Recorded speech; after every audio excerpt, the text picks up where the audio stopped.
Good afternoon, ladies and gentlemen. Thank you for joining us at the What Now Tech Talk today on smart metering in South Africa. First, before we start, I just want to give you a few webinar considerations. Attendees are reminded to ensure the volume is turned up on their device. Ensure you have a stable internet connection. This will ensure the streaming and audio will run smoothly. Attendees can ask questions via the questions panel located within the GoToWebinar control panel. By default, the control panel is located on the right-hand side of your screen. The chat function is reserved for webinar organizers and panelists to communicate with attendees. Attendees will not be able to chat with each other, however, are encouraged to ask questions.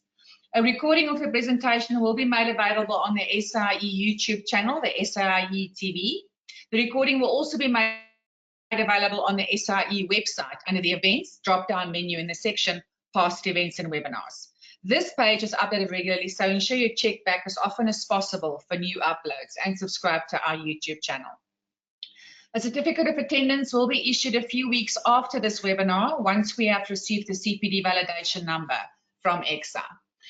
I am Minx Avrabos, but our speaker today is Mr. Edison Makwarela, who is a senior consultant for prepayments at Eskom Holdings. Mr. Makwarela holds a BTech degree in electrical engineering and an MBA degree from University of Pretoria. He has been involved in the development and field support of prepayment meters used by Eskom for electrification project that involved the installation of over 5 million prepaid meters to date. Since 2005, Mr. Makwarela has been part of the Eskom team of specialists developing smart meters for Eskom and South Africa. He is also involved in the development of national and international standards for both primary and smart meters. To date, he has published and presented several papers and articles worldwide on prepayment meters and advanced metering infrastructure. Mr. Makwarela is a registered professional engineering technologist with EXA and a senior member of the South African Institute of Electrical Engineers. I hand you now over to Mr. Makwarela. The screen is yours, Edith. Thank you, everyone, for attending this session.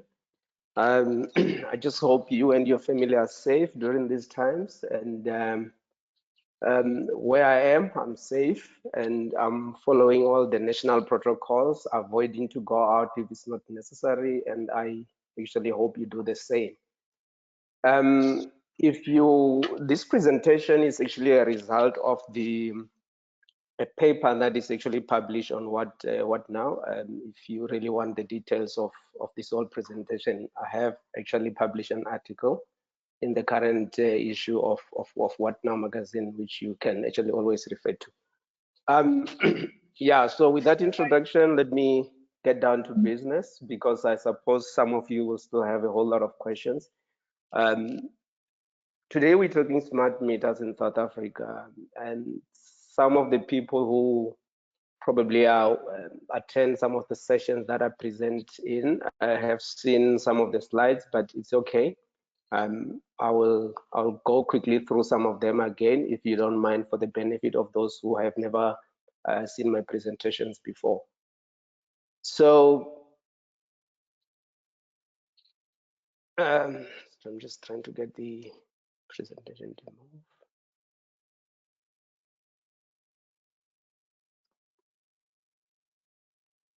Thank you. So here we are. Sorry, I was just struggling to get the slides to move, so I got it right. So the presentation is basically just going to cover I'm just going to quickly go through the MI architecture for the benefit of those who probably haven't seen it, or just for the benefit of young and upcoming engineers. Then I will talk about the current status of smart meters in South Africa. Then I will touch a little bit on the current standards, because obviously without standards, we probably won't go very much far with the implementation of smart meters, as you will see in my presentation. And then I will talk a little bit once again on how we can actually realize the true value of smart meters as we implement smart meters in South Africa, because there are a lot of smart meters that have already been installed either by the municipalities and other utilities, but we certainly are not realizing the benefits at this stage. So yeah, I'll just touch a little bit on that. Edison, I think, I don't know if we've dropped your screen. If I can have any mentions in the chat box or the questions panel to say if you can see Edison's screen. On my side, it says we're waiting for your screen. Oh, there we go. Awesome. Thank you. Please continue. Oh, sorry. My apologies. Yeah. So there's just one issue here. I'm trying to navigate, giving me a runaround, but let me get it right.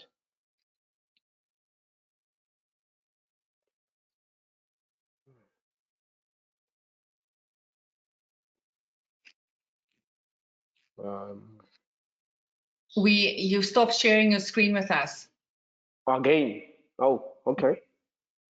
Try that again. Cancel. Oh, there we go. Yes. Now at the bottom, you just press on your right bottom arrow and just move to your next slide. You don't have to be on the control. Oh, okay, yeah. So excellent. That's where, can I just do that? You still see my screen, Minx? Sorry about that, guys. I'm just getting this sorted out. Yes, we do. Thanks. I'm just struggling to move to the next slide, Minx. I don't know if you have any suggestion for me. Yes, if you click on your slide, get off the control panel, don't close it. You just click on the PowerPoint full screen. Then at the bottom, then in the bottom left-hand corners, you will have arrows on your screen, and you can just click on that. Okay, great. Yeah, there they are. You see? Okay, now great, yeah. Perfect, thank you. All right, yeah. Okay, sorry guys about that. Technology is always a problem sometimes, even for us. Just maybe let me get it out of this way so that you can still see my screen, Minx, is that correct? Yes, everything's perfect, okay, thank you. Great, okay, let me continue. So basically what I have here is just in the architecture of the AMI system, as most of our utilities in South Africa and all over the world have implemented it.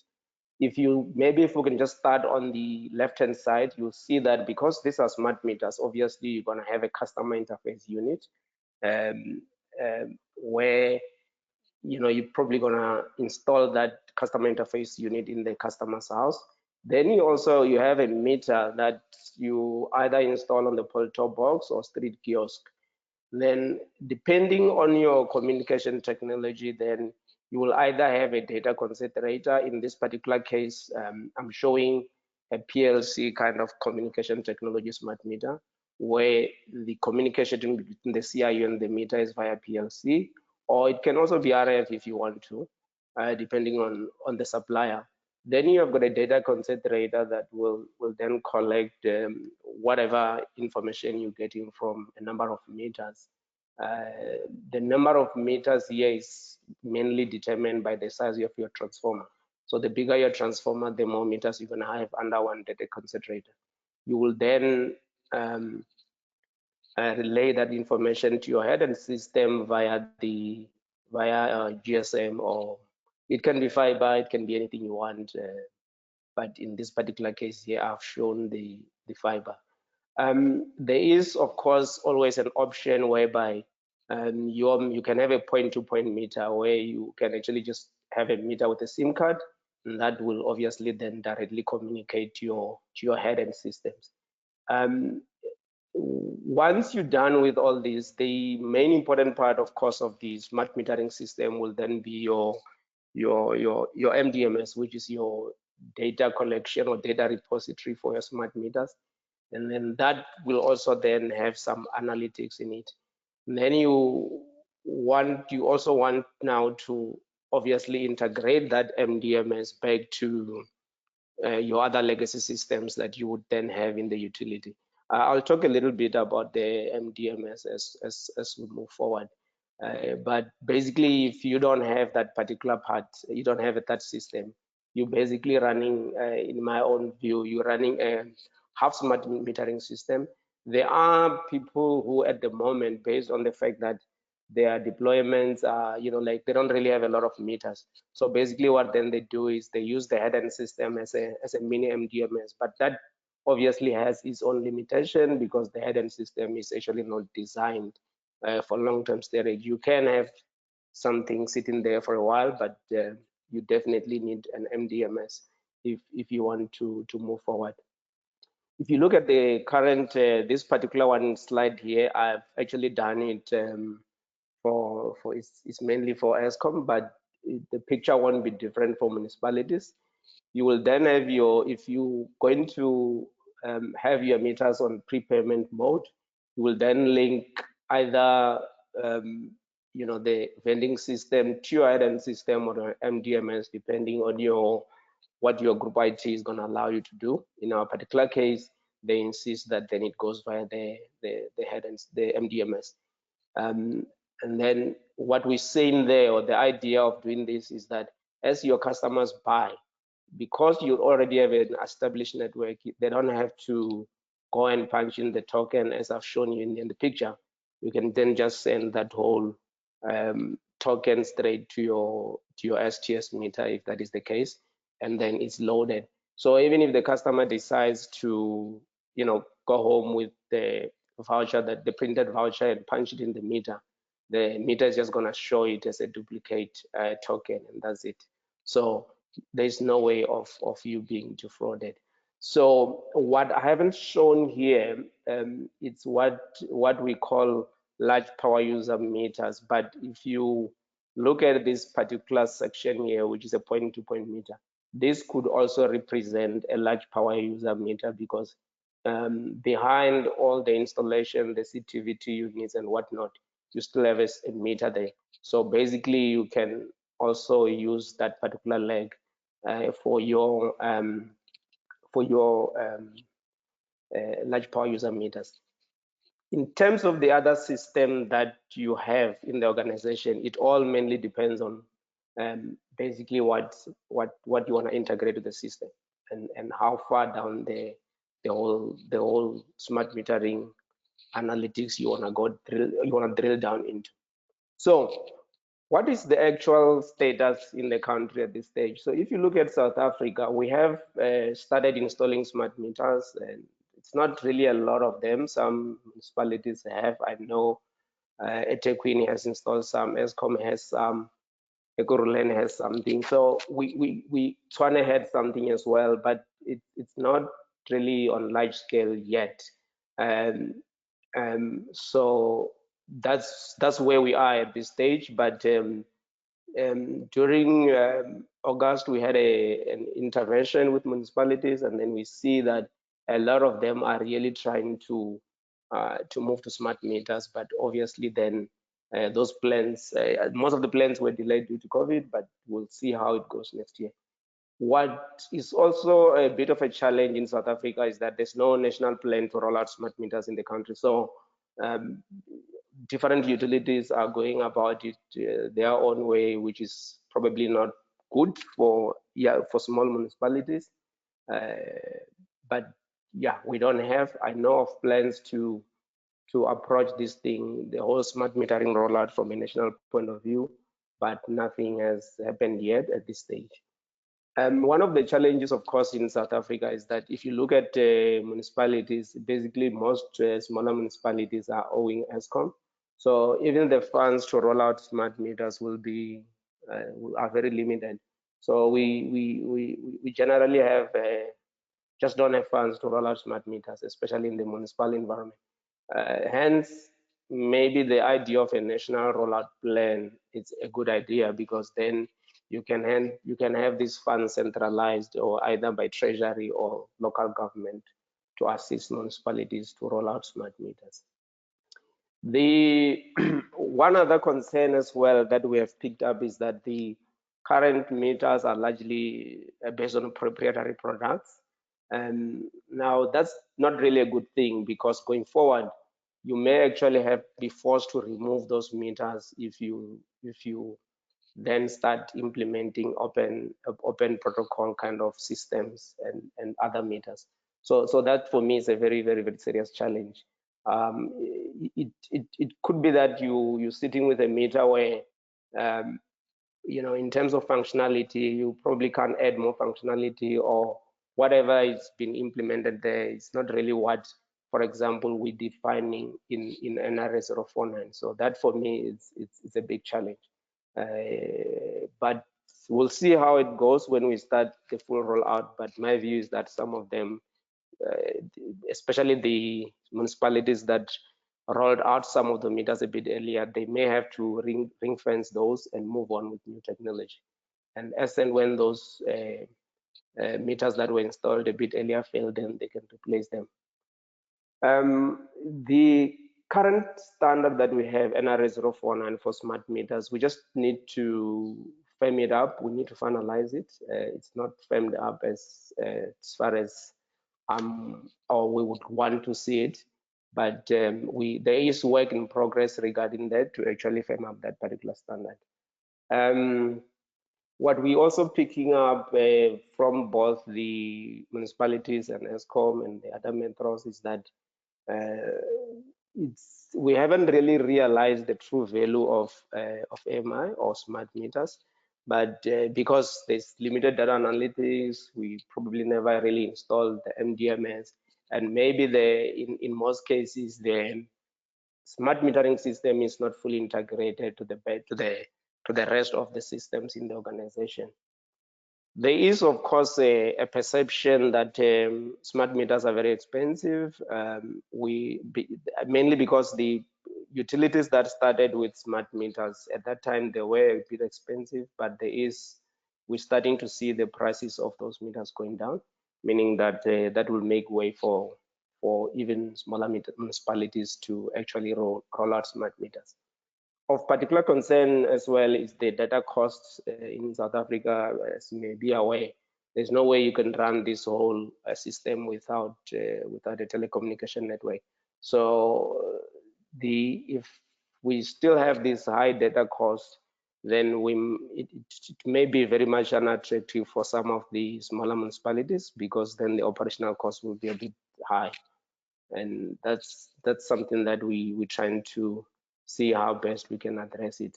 But I suppose the nice thing is that data costs have been going down. Never mind, they've been going down a bit slow, but eventually I think we'll get there.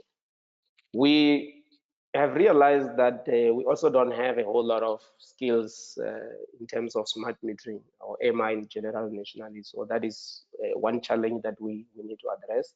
At the moment, most of your deployments are run by the actual supplier. So you find that meters have been installed, but the suppliers are still running either the systems or they're assisting in the rollout. So we need to get to a point where this is actually done by utility without the intervention of a supplier. So if we can just get the meters and install them ourselves and maintain them, I think that would be good.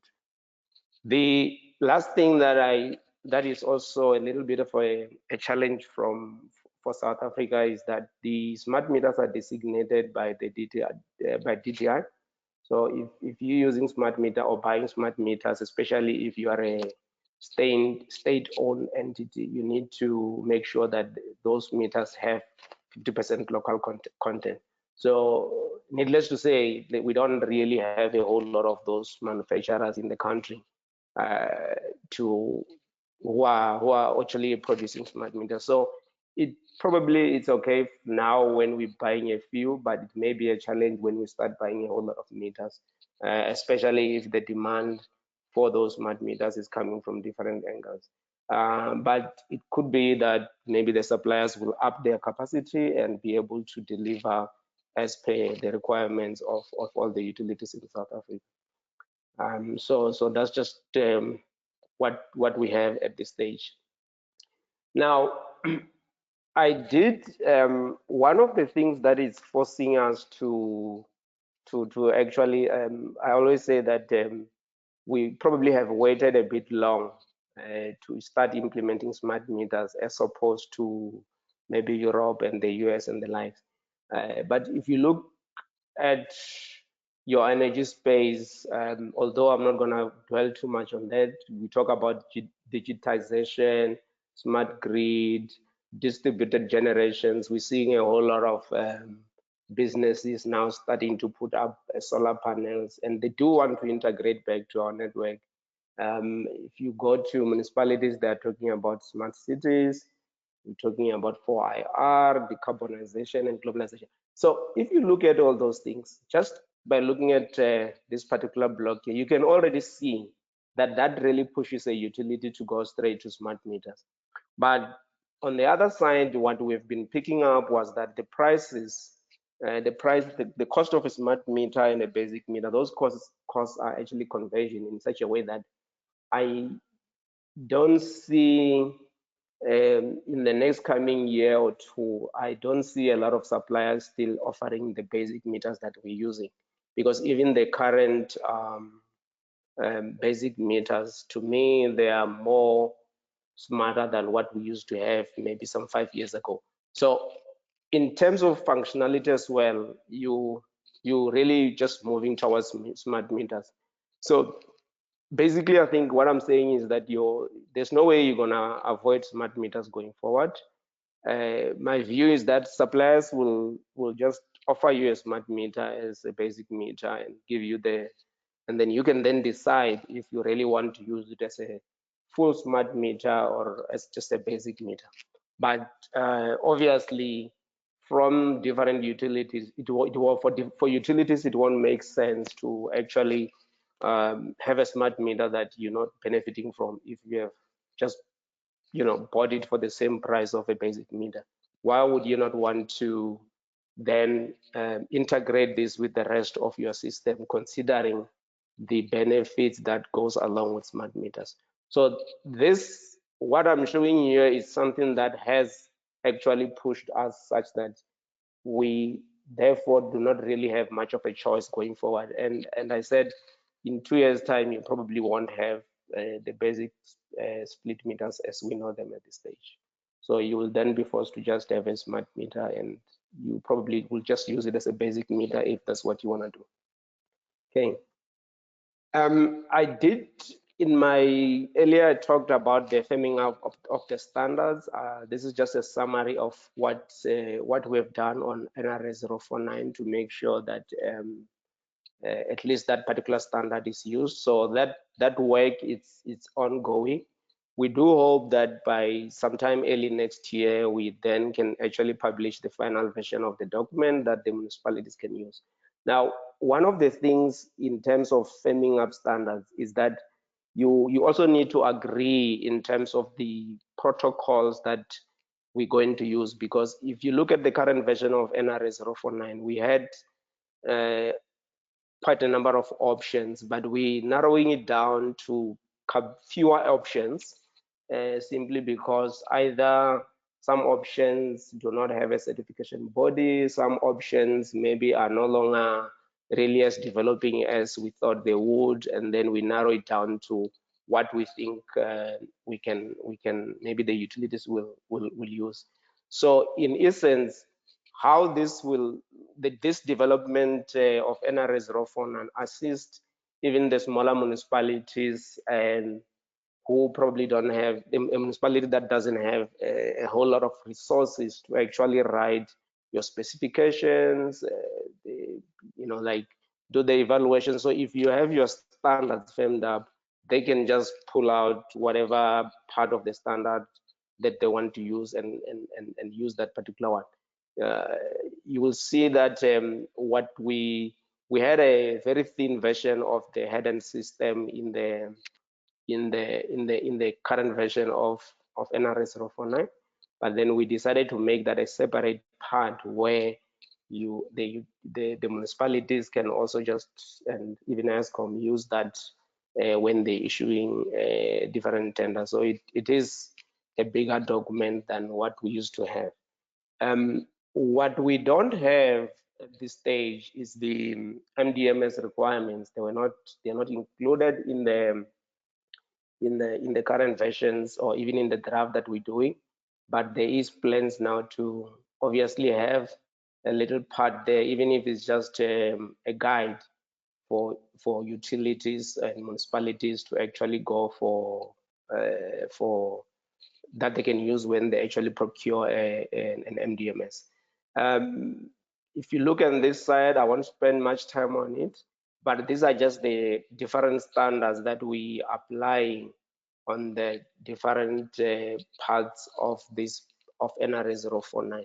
For example, if you look down here on your smart meters, you will see that NRS 049, DLMS, COSMS, and STS, if you're going to do prepaid, those are there. Then if you go up there on your MDMS and head-end system, we then talk about that particular IEC standard, just to make sure that at least we are all in line. Of particular importance, of course, it's this part number 5 here, which is your companion specification, which is part number 5 of NRS 049, where we developing that to ensure that among all these devices that you're going to put in the field, there is interoperability. So what we envisage is that if you get a data concentrator from supplier A, it should work with meters from supplier B and vice versa. So that's how we're trying to develop this. So without a component specification, you probably won't, you're not gonna achieve that interoperability. In terms of postpaid meters, there is an IDIS version, which is basically your component specification, but that IDIS version for residential customers does not have the prepayment object. So the NRS 049 component spec will then have the prepayment objects, because in South Africa we basically pushing for prepaid meters. But what will then happen with that particular component specification is that we'll send it back to IDIS, and if they want to adopt it, then they can always adopt it for anybody else, for anybody in the world to use. Just remember that your STS is also, it's not only local, it's used globally. I mean, Indonesia is going for close, they already have more than 20 million meters now installed. Actually, they have overtaken us in the past few years in terms of installing prepaid meters. Okay, so one of the things that I said when I was giving the status was that we really not seeing a whole lot of benefits from the current installed smart meters, and I did indicate that most of the meters that are installed are proprietary. In most cases, you do find that it's products that, you know, it was a pilot, limited functionality compared to what we have in NRS 049. So whether that particular meter that is installed will, you know, whether you are able to do a firmware upgrade and bring more functionality, it's something else, because it's a proprietary product. So we probably need to look at that going forward. My advice to municipalities would be, don't continue installing those kind of products, rather try and push whoever is supplying you with those meters to align with NRS 049, so that at least you then have what we're discussing here today. And in fact, going forward, the meter is future proof. You're not really stuck with that particular supplier. One of the challenges that we also have is that I have seen both all the municipalities, even in Eskom, where we have implemented smart meters, that meters were installed, but organizational processes were not changed to align with the new technology. So I'll give you an example. For example, if you were to disconnect and reconnect a customer due to non-payment or whatever reason you have, in terms of maybe disconnecting the customer, it should be simple. You send an instruction remotely, you disconnect the customer, done, and that customer is off. But when you have to reconnect him, there's always a challenge to say, I'm reconnecting the customer. The technicians from the utility are not actually gonna go now to the house to reconnect the customer physically like we used to do. So do we just push a button and that's it? And whether the customer is busy on their side, then tough luck, or Do we inform them first and all those things? So this is just an easy example to say you can't just install the technology. You also need to firm up or change your processes. That if you don't change your processes, you will still be operating those meters in like their basic meters. For example, if you were to reconnect and you still go to that particular customer's house just to reconnect him physically, then you haven't actually saved much because you're still doing things the same way. You also find that the organizational structures have never been changed to accommodate MI. Like I said, this is new technology altogether. We're still operating with the same people, and that will then result in you, of course, if you don't change the organizational structure, sitting with this problem that we have, whereby you have a whole lot of a structure that does not have the skills required to actually accommodate MI or smart meters.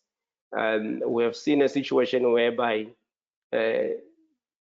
meters are installed as indicated, but then because of lack of skills to operate the installed system, then you still have your suppliers running the whole system for you. We're collecting big data here in smart meters. You find that we don't have those skills at the moment. In fact, in most of the current deployments, there's very little analysis that is done in terms of the data that is being collected. You also realize that much as we have smart meters, we never actually employed our own people to maintain the network that we've created. So we very much rely once again on the supplier. And every now and then when the comms are down, you have to call somebody again to come and do it for you, which is not a very efficient way of doing things.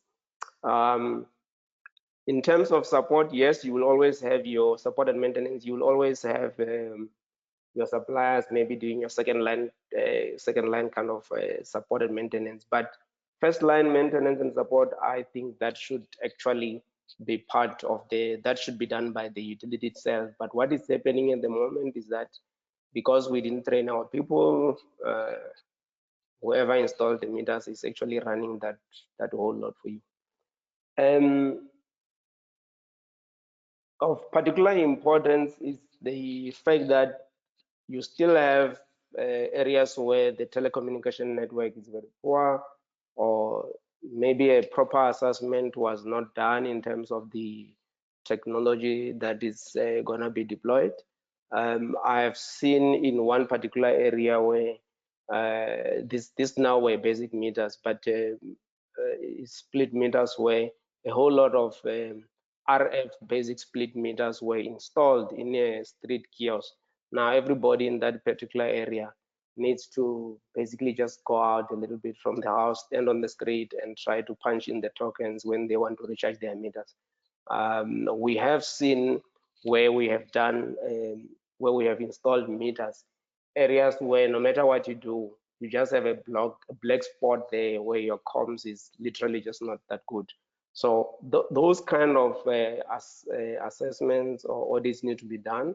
Tests need to be conducted before you actually install this, maybe even your data concentrators or any other technology that you're putting there to see if you're going to get something back. Otherwise, you will have a whole lot of smart meters in the field, but you are unable to retrieve data because of the fact that your telecommunication network is very poor. I have already indicated that in most cases, the MDM is not implemented, and then the data that is collected, it's not actually fully analyzed. One of the challenges that we also see in the municipalities, and I think Dr. Bipas, I don't know if he's here today, but he'll tell you that when you start looking at this smaller municipality, sometimes you realize that for you to actually implement the system, you then need to actually go and you need to first change some of the legacy systems because they're just too old. There's nothing you can do to integrate the old systems with the new system. So that becomes an additional cost that perhaps you won't budget for it because you won't know about it until such time that you start implementing. So it's actually very important to do that kind of assessment first before you roll out a whole lot of smart meters, and just see if there's any system that you're gonna need to change, because maybe it's not gonna be compatible with you know what you're about to implement. Okay, so this particular graph here, what I'm showing here, it's how you actually get to unlock the value of MI. As indicated, it cannot just be you installing meters and then you leave it at that. There has to be some analytics done, and you have to integrate it with the rest of the business. That's when you will start to realize the value of your smart metering deployment. We basically in South Africa, most of us are here down here. Some of us are starting to move here. I know of a municipality that is almost there, simply because obviously they are now able to react to temper alarms and all those things. But we need to cross this line as quickly as possible so that you can start realizing the return on investment. And that is when you implement your MDMS. So if I had my way, I would start by implementing the MDMS. Then I can then deploy the smart metering system, because that way, whatever data I have, I can then start analyzing it. Otherwise, if you're not analyzing your data, like I said, you just bought a Ferrari, but then you're driving it like a Mini Cooper. So it's not like going anywhere. So that's where we are. So a lot of municipalities are here. There are some few that have started crossing, but I think very soon we will all come to this level where we can start seeing the benefits of smart meters. The one thing that is also important for you to cross this particular barrier here is that you got to obviously do what I just mentioned. Now you got to have the correct structures in place, you got to have the right processes in place, and then you will then start moving, realizing the benefits of the installed smart meters. I've indicated a bit just now that for me, I would definitely start by implementing MDMS before I do anything else. This particular slide here is not something that I would want to spend a whole lot of time in, because I'm talking about it as we move on. But I actually included it so that whoever is gonna, if you get hold of the slides, then you can see what are the benefits of MDMS. However, there's something here that I mentioned for especially for municipalities. My view is that the small ones, I don't know, even the big ones, if they want to, they don't really need to each one of them procure an MDMS or own an MDMS, because that is not cheap. MDMS, the systems are a bit expensive. Maybe the system itself may still be affordable, but the exercise of integrating it with the rest of the systems in the organization is it's a bit expensive. So my recommendation for municipalities is that anyway, they all state-owned, they all fall under one local government department. So what I recommend is that let's have at least one MDMS for a couple of municipalities. Even if you can implement a few that several municipalities share, it will still be better. But for all of them to go and buy one MDMS each, I think it's going to be too expensive for all of them. We can afford, the bigger municipalities can afford to buy it, but even then, I suppose even the bigger municipalities can still share one MDMS if they do proper consideration, because we in Eskom, we're even thinking that if we have the MDMS, we can actually co-host some of these small municipalities and just charge them a hosting fee. So it's actually very doable. Okay, this once again is one of the slides that I've put in there. I don't really want to spend a lot of time on it, but I can just maybe touch on a few of them.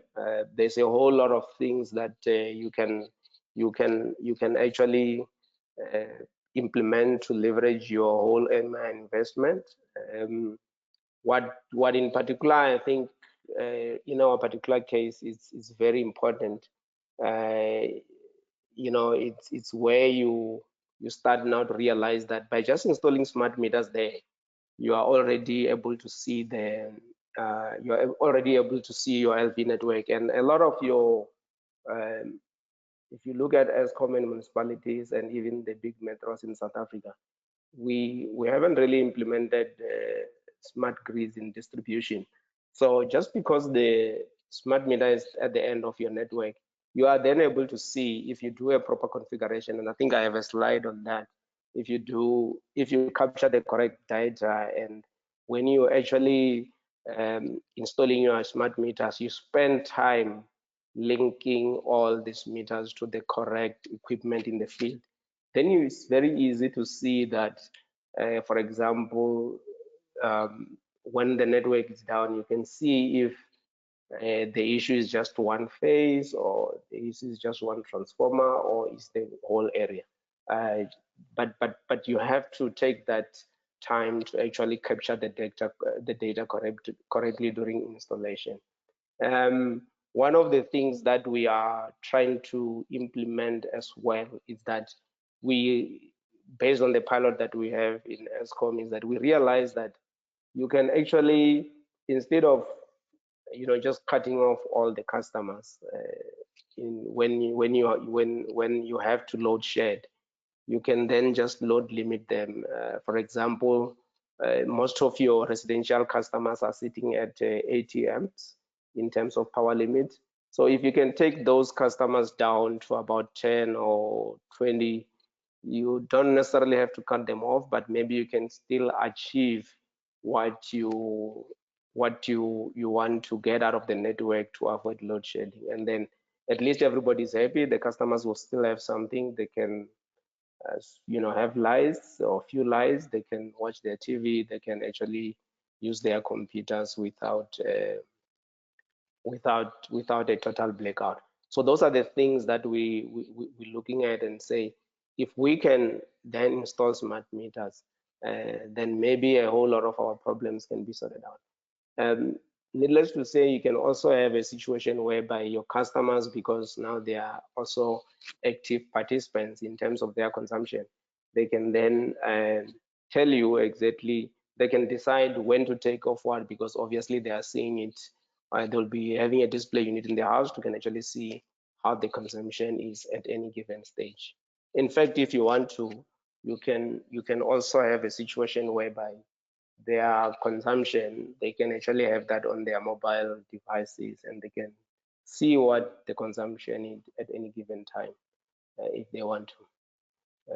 That way, you then have integrated demand management without maybe going the old route of installing your ripple control devices and things like that.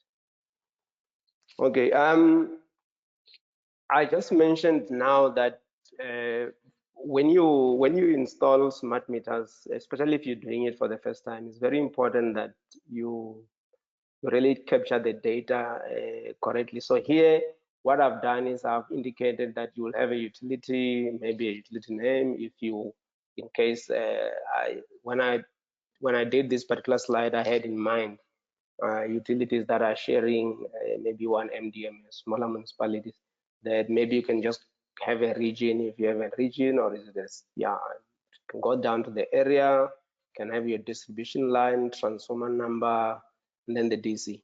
Now, obviously in here, you also need to capture the phase that that particular meter is connected to, if it's a single phase meter, because you are then able to see. It will also help you with your balancing, because then you don't have network balancing, because then you don't have to keep on changing customers around if you're not sure what's going on.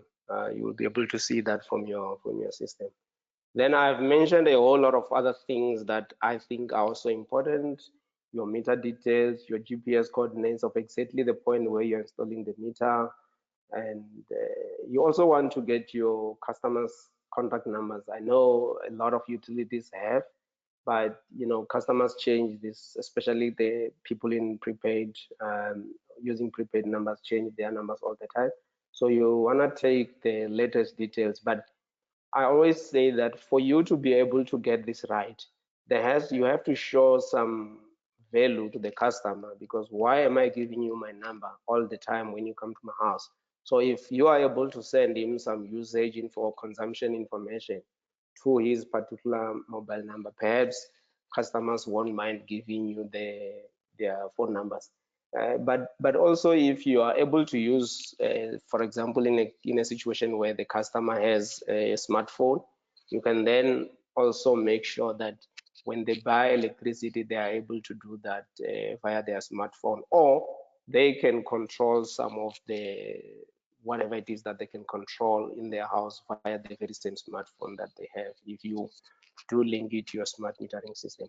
That way, then you will probably not sit with a situation where customers are reluctant to give you their numbers, their cell phone numbers. So we've been obviously installing a whole lot of what I call dumb meters or conventional meters all along.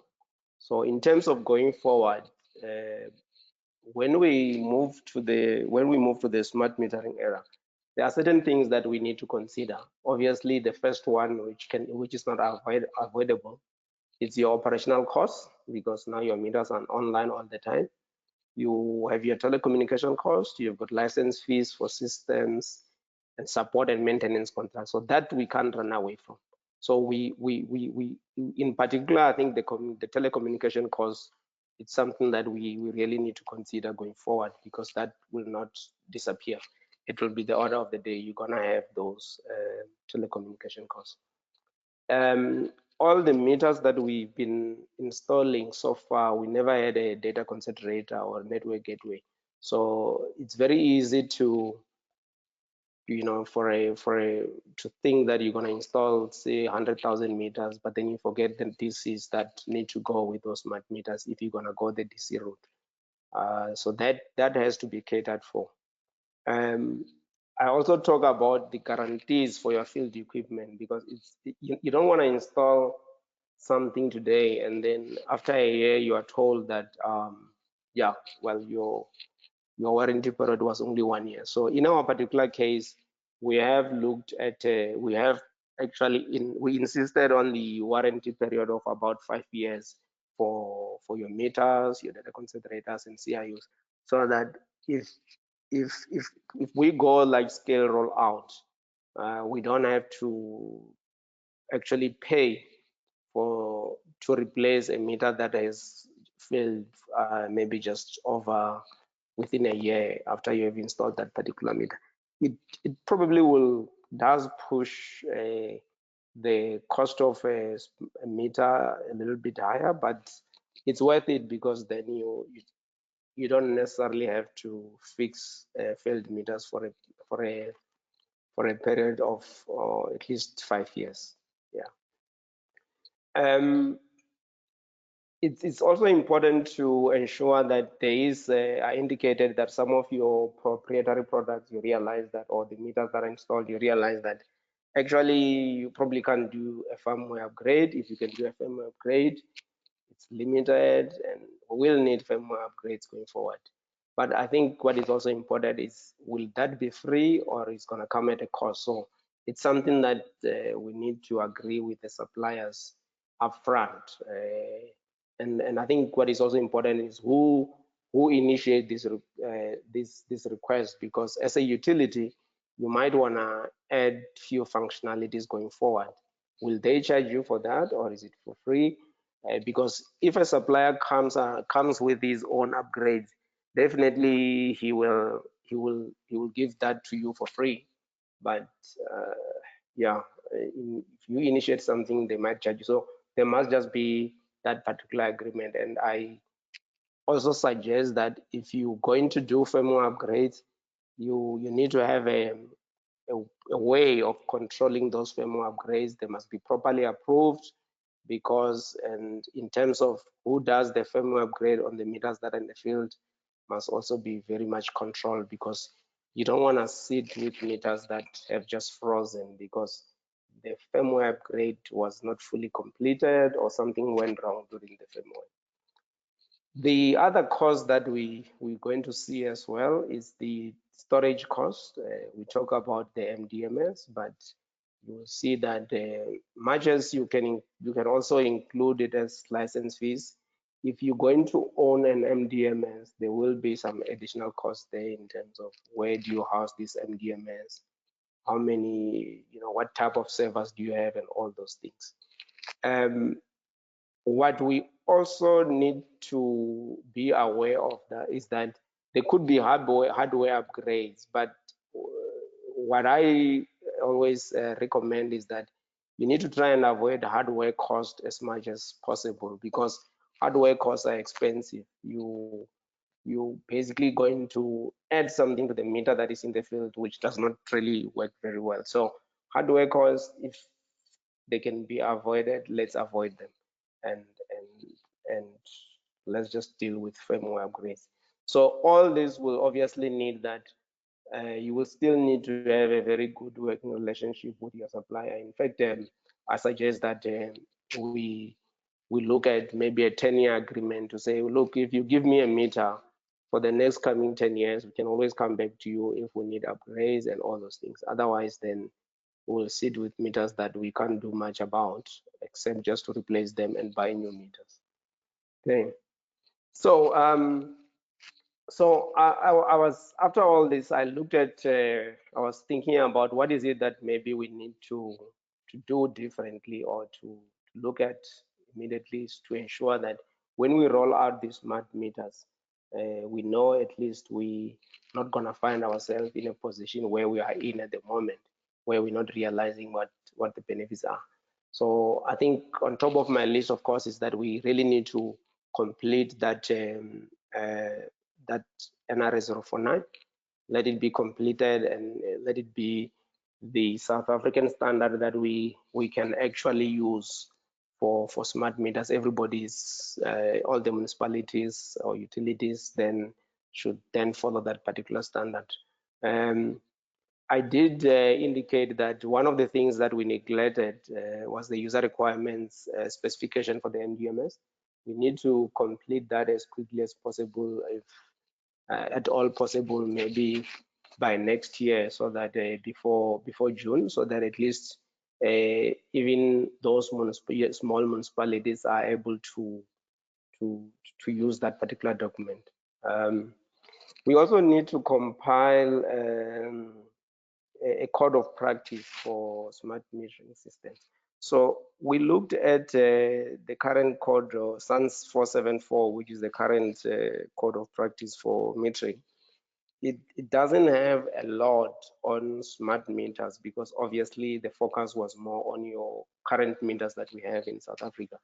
And so we need to revise that particular document and ensure that that code of practice is in place, because it will then obviously cover both utilities and customers. For example, who has access to this data that you're compiling, and at what point do I give it away? Do I just give it to everybody, or I need permission from the customer? And do we vet people who are working in these systems and things like that? We need to look at all those, because when you talk smart meters, obviously it's not just the meters, it's the meters and the systems that goes along with smart meters. We need to, at the moment, we don't have a compliance test specification for NRS 049, but we need to compile something like that. This will then be similar to what STS have, where you literally can give your test specification, compliance test specification, to maybe just an administrator and say, listen, test this device for me, because what the STS documents currently have, it tells you how you connect the meter, what you must punch in, and what are the expected results. So You can literally have somebody who doesn't really have metering experience, maybe testing a meter for STS compliance. So that's something that we need to consider.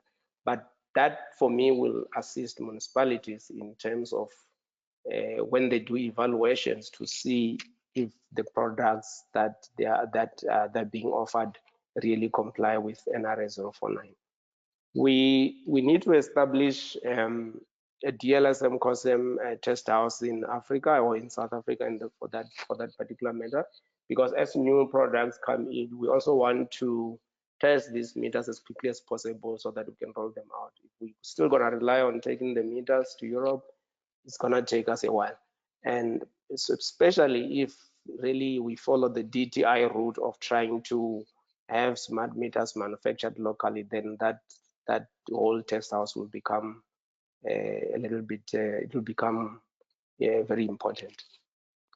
I've indicated earlier that my view is that we need to, especially for the municipalities, we need to have the government obviously taking a lead in terms of rolling out smart meters in small municipalities.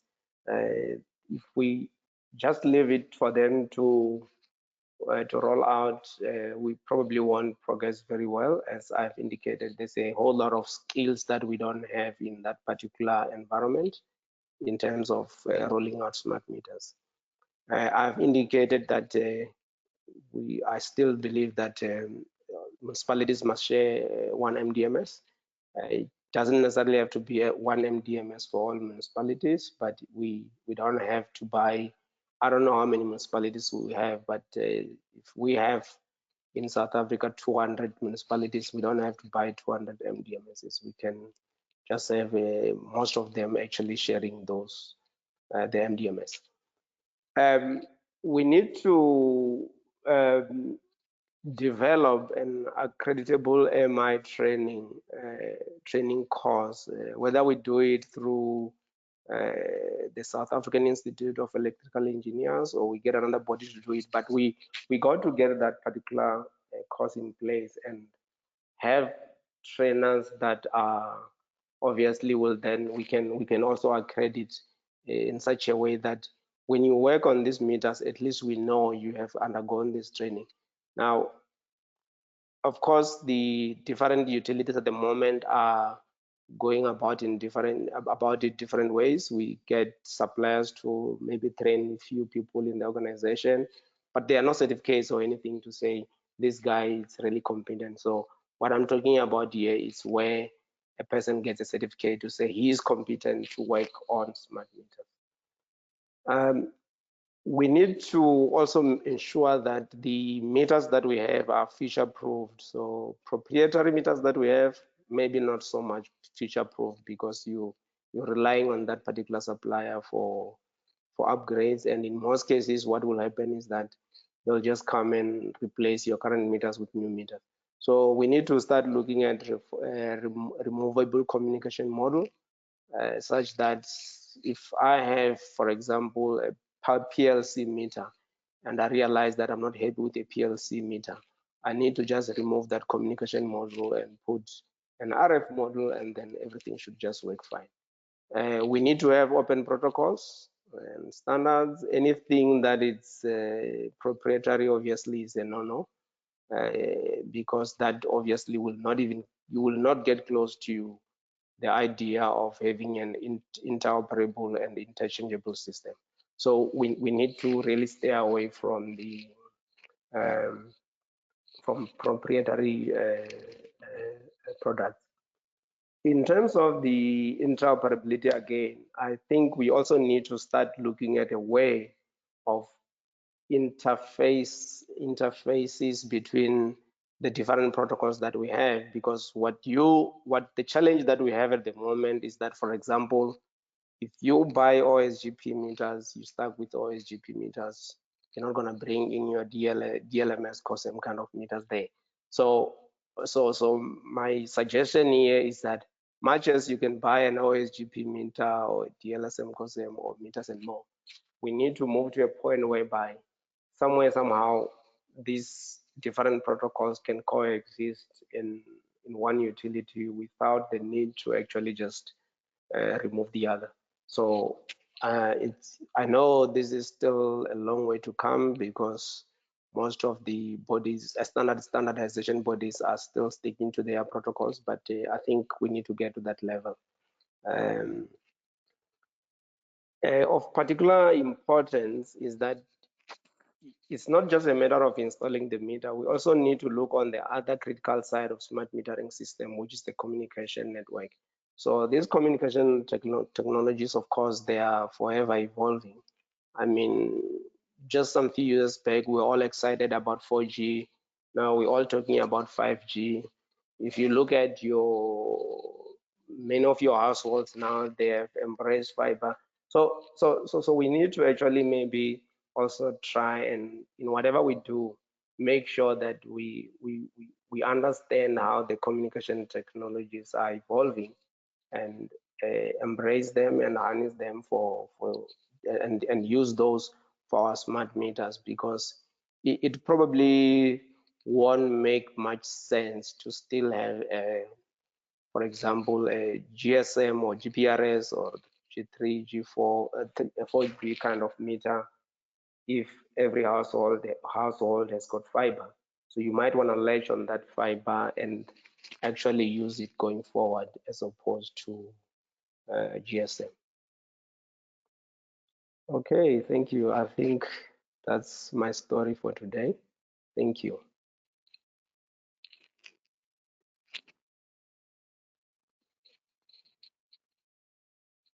Thank you very much, Edison. I encourage our attendees to ask questions. We've got a question from Mr. Rob Lloyd. How does smart meter system integrate all components and subsystems into Eskom's split in distribution, transmission and generation divisions? Just repeat the question again. How does smart meter system integrate all components and subsystems into Eskom's split in the distribution, transmission and generation divisions? Oh yes, yeah. So that's a thanks for that question. So what we in Eskom, what we have, the highest body in terms of all these smart things that we're talking about is what we call smart grids. We have a steering committee, we have a study committee for smart grids. So what happens is that when we, for example, I'm very much in looking at smart meters, but then I will report back to smart grids, because if you look at how the picture should be at the end of the day, it should be, if I can just answer his question using using an example, it should be like this. So let's take a power station like Kuber, for example. If we lose Kuber 1 or 2 for whatever reason today, obviously then we know our system is status has just changed to critical. But the mere fact that, for example, the load has gone from whatever, say, for example, it was 30, now you're sitting at 25, you then want to integrate your smart meters to the rest of the system, all the way from generation to such an extent that it will say something like this will happen. You lose Uber, then when you're under 25, for example, if that is the gigawatts or whatever it is that we can use as an example, then your smart metering maybe will then start saying, you know what, I'm now on a, we are now, the system is very critical now, let's load limit all the meters. It may not necessarily be that action, but you can start initiating a whole series of actions. For example, maybe we don't load limit everybody. We can then just say it's critical peak pricing time now, and all of a sudden the price of electricity has gone up because our system is under constraint. So in actual fact, what we're doing is we're not developing smart meters in isolation. If you look at what we do most of the time in our smart metering steering committee, we always talk about protocols and integration to say, whatever it is that I'm developing on the smart meter environment, it must talk to what somebody is developing, say for example in transmission, something that somebody is maybe developing to talk breakers, because at the end of the day, the whole thing is actually integrated. I actually did not bring the Eskom picture here or slide where it shows you integration with almost all the systems that we have. We even have a situation whereby we say maybe national control, instead of giving out a command to say switch off a feeder, switch off this particular municipality, it could be one button that they push, and then all of a sudden everything goes down to all the meters to load limit them or to charge more. And then we also, of course, need to inform the customers to say system is critical now, we're moving now to critical peak, and that's where maybe your cell phone will come in handy to say, yes, you have just moved now to critical peak pricing, and then you can then decide what you want to take out. So we actually have a whole overall body in Eskom that looks at all these developments to ensure that we don't do it in isolation. In fact, in Eskom, smart meters, we call it, is called the smart metering leg is actually called smart grids enabler. So yeah, I hope I answered your question well. Thank you very much. We've got another question from Victor Kabadi. He's asking, what will be the standard life expectancy of the smart meters and smart meter operational software be? Yeah, so the meters, because these are electronic meters, your electronics products, you're looking at about maybe 10 years where you can say, you know what, I'll get the best out of this product. After 10 years, most of your electronic products, you're not gonna be able to, you're not gonna guarantee much. For example, if you look at your TVs and your computers, even after 10 years, you go like, maybe this particular TV has seen its days. But in NRS 049, I think we went for 15 years, if I'm not wrong. But it's just anything between 10 and 15 years would be good enough for electronic meters. In terms of the systems, what I advise is that you probably want to run the system for at least a period of 10 years, because in between, of course, there will be enhancements based on maybe your technology is changing or you want this particular functionality or feature. But I don't think you want to buy a system like an MDMS or a head-end system and you only put in the field for 5 years. You don't want to do that, because if you buy a head-end system or an MDMS during year 1, year 2, year 3, you're probably still trying to integrate it to the rest of your legacy system so that you can actually realize the full benefits of MI. And then if you're going to take it out 2 years later, then you haven't actually fully utilized that system. So I would say a minimum of 10 years. In fact, if you go to MDMS, you may actually even want to leave it there for a while. But it all depends on the rules, your commercial rules that you set up front, but at least a minimum of 10 years. Thank you. Thank you very much. We have another question here from Mr. Hagai Satole. For a home-based grid-connected solar PV system, what are the metering requirements in terms of exporting or importing power to a utility? Are there tariffs in place to compensate for energy export, for example, Eskom? For Eskom, obviously, I can't talk much about tariffs that are not published or approved by NERSA.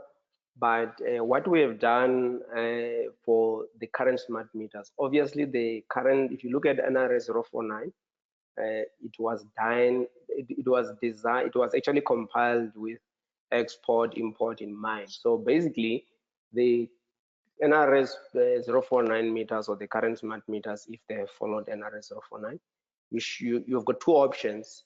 You can either just read that particular export register and reimburse the customer from your own system if you want to. You can actually put a tariff in the actual meter if you want to. such that you then move into what we call net metering. So basically what the meter will do is you're basically saying something like, if you expect one unit, then I give you R1, and then in the meter itself, then you can then give him R1 back if it's on currency, or when you actually bill, you can then subtract what he has actually fed back to you, and then just give him the net. But it all depends on utilities and what tariffs you want to give that particular customer. But what I can say is that we have those tariffs. Some of the tariffs, especially for the large power users, are already published. If you go to the Eskom website, you will be able to see how much Eskom is probably going to reimburse you for feeding back to Eskom. What we don't have is for the residential customers, but that is now being submitted to NERSA as well for approval, and we'll take it from there. But for your large power users, I think the tariffs are already there. Thanks. Thank you. We have another question from Mr. Fred Zhang. He says, hi, sir. Will NB-IoT or YSUN, even 4G Category 1 technologies be considered in incoming Eskom smart meter tenders? Yes. So I'm not sure if maybe I should have spent a little bit, I talked a little bit on the slide where I showed the NRS 049 developments. So NRS 049, YSUN, I know it's already in there. Your PLCs are there, but what South Africa is really, we're very much following IEC standards and SAIEE standards. You know, it's a utility as well as you're bound by those standards. Now, what we have indicated was that as long as you have that particular technology, it's based on IEC standards, and you have a published standard for that particular technology, then we will consider it for NRS 049 or for implementation in South Africa. What we don't want to do is to consider something that hasn't been published as an internationally kind of accepted standard, because then there's risk there. So everything else that is published as an IEC standard, we will consider it. And I think in my slide, unless if, you know, because I keep on working on my slide, you will see that it will say fiber and then etc. I don't think it's on the slides that I have, but usually what we have is fiber, G3, whatnot, and etc. So the etc. stands for whatever is still coming. So even if you look at my last slide now, I did say we need to keep our meters open for future technologies, because it could be that, for example, whatever he's proposing could be much cheaper and much more effective and efficient than what we have. So why should we not consider that? Thanks. Thank you very much. We've got a question here from Mr. Brian Thompson. Are there international smart meter standards that could be leveraged for South Africa as opposed to developing NRS 049? Yes. So NRS 049, if you look at it, the postpaid part, it's actually 100% based on IDs. I think IDs 2. And the only challenge there was, otherwise we would not be worried. If it wasn't for prepayment, we wouldn't be developing. We wouldn't be having a component specification for NRS 049. In fact, the current 33 or 48,000 meters that we have installed, smart meters that we've installed in Eskom, are actually based on IDs, not necessarily the NRS 049 component specification. So the postpaid section, the postpaid section of the NRS 049 component specification, it's very much similar. It's the same as your IDs, where you have got it's only the prepaid part that we're developing, where we're trying to wrap the STS token, you know, into the whole DLSM COSM protocol to send it back. So we definitely not starting from scratch. If we had this version that actually includes prepaid, I think we would have just adopted that without any doubt.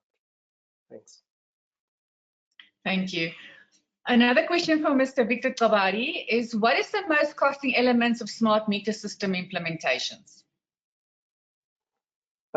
So what will cost you, as I have indicated most, I always say what will cost you much is your hidden parts of the whole smart metering system, because which is mainly integration, and integration becomes a problem, especially when you start looking at the legacy systems that we have in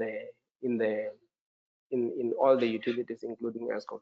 I mean, for example, if you go to some utilities, you find that they're still using very old PCs. I mean, I don't think, I may be exaggerating a bit here, but I mean, if you get to somebody who's still using an Windows XP kind of machine, you probably want to actually replace that whole machine and give him maybe a Windows 10 kind of machine before you can even start implementing the smart meters. So for me, the most expensive part is the system side, because getting the integration. The integration is the most critical part and most expensive, because there's always hidden things there that you won't know until you start integrating. The meters themselves, very, very, very, very, I think the prices have fallen down, including, actually, let me say the field devices. I think you're going to get that right. But yeah, integration for me is the part that is expensive if you really want to get your smart metering to work seamlessly with what you already have. Thank you. Thank you. Another question from Victor Tabari is asking, is there a site in Eskom where metering information can be accessed, province-based? No, not from outside, especially smart meters, because remember, smart meters collect data that is, I would call it a little bit private in its nature, because you obviously can see how a particular customer is consuming. I'm sure if you're smart enough, you'll probably be able to see that in this particular house, maybe there's nobody. So you're not going to have that information. But in fact, anyway, we're not even allowed to give you the consumption of any other customer except your own. So you can obviously get yours, but in terms of access at this stage, no, we don't have. We can't give you consumption data for other customers. Thank you. Thank you very much. And then the last comment from Mr. Sean Poppy, which I was actually just going to talk about as well. He's saying, he's asking, can SAIEE host an NRS 049 awareness or training workshop? Now, I was going to suggest that I'm going to speak to our members who are in attendance today, and with our SAIEE Training Academy, to be in contact with you so we can actually develop a training workshop on this NRS 049. Because, you know, with this current climate we're in, and we have to relook everything in the way we've done things in the past, has got to change. So perhaps instead of importing smart meters, we should actually start manufacturing it on home ground. And then, of course, get different collaborations between manufacturing and SOEs involved to do this properly, because this is the way of the future. We can talk about it until the cows come home, but eventually we've got to roll it out. So I will definitely answer Mr. Sean Poppy, and I'm sure you will agree, Edison, is that yes, we are going to do this and watch this space, because I don't know how long it takes to develop a training workshop, but it will definitely be coming off the ground next year. I'll make sure of that personally. So yes, that was our last comment. Yes, sorry, Edison.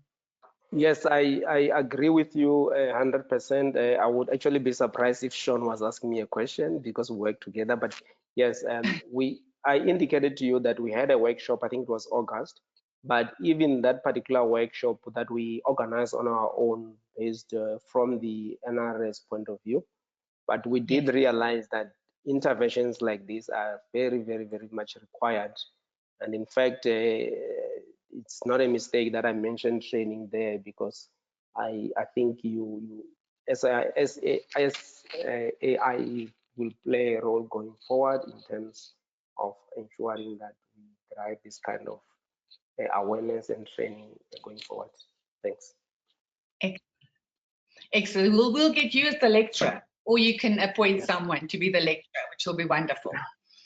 Yeah. Well, we've come to the end of our webinar. For those questions that's not been answered today, I will send your questions to Edison to be answered, which will be uploaded with the recording of this webinar and his presentation for you. I thank you so much for joining us today, and please watch the space for upcoming webinars. Our next tech talk will be the first week of December on electric vehicles. The deadline for this November issue is today, but if any of you have any article or so lying around on electric vehicles you want to see published and be my presenter at my next tech talk, please send it to me. In the handouts of this control panel is the October issue of the What Now that you can quickly download in PDF version if you haven't received it yet. But I thank you very much for your attendance. And Edison, thank you so much for availing your time to talk to us today. It was really, really informative, and I'm looking forward to future collaborations. All of you have a lovely afternoon. We'll speak soon. Take care. Goodbye. Thank you.